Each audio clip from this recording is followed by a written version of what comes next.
तो भगवान श्री कृष्ण बोले, महाराज जब आप नक्त व्रत का विधान अब आप नक्त व्रत का विधान सुनिए, जिसके करने से मनुष्य मुक्ति प्राप्त कर लेता है। किसी भी मास की शुक्ल पक्ष की चतुर्दशी को ब्राह्मण को भोजन कराकर नक्त व्रत प्रारंभ करना चाहिए। प्रत्येक मास में 2 अष्टमियां और 2 चतुर्दशियां होती हैं। उस दिन भक्ति पूर्वक शिव जी का पूजन करें और उनके ध्यान में तत्पर रहें। रात्रि के समय पृथ्वी को पात्र बनाकर उसी में भोजन करें।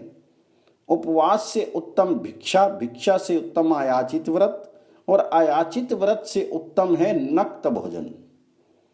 इसलिए नक्त व्रत करना चाहिए। पूर्वाह्न में देवता, मध्याह्न में मुनिगण, अपराह्न में पितर और सायंकाल में गुहक आदि भोजन करते हैं।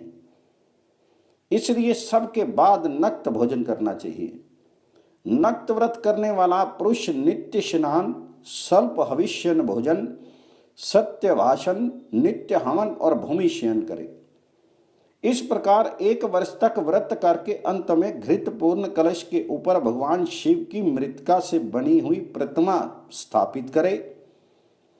कपिला गऊ के पंचगव्य से प्रतिमा को स्नान कराकर फल, पुष्प, यव, क्षीर, दधि, दूर्वा, अंकुर, तिल तथा चावल जल में छोड़कर अष्टांग अर्घ्य प्रदान करे।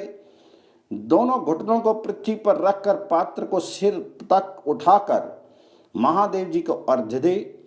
अनंतर अनेक प्रकार के भक्ष्य भोज्य नैवेद्य निवेदित करे। एक उत्तम संवत्सा गऊ और वृषभ वेद वेता ब्राह्मण को दक्षिणा सहित दे। इस व्रत को करने वाला व्यक्ति दिव्य देह धारण करके उत्तम विमान में बैठकर रुद्रलोक में जाता है।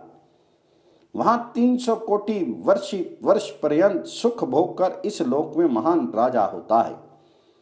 एक बार भी जो इस विधान से नक्त व्रत का श्री सदाशिव का पूजन करता है, वह स्वर्ग लोक को प्राप्त करता है।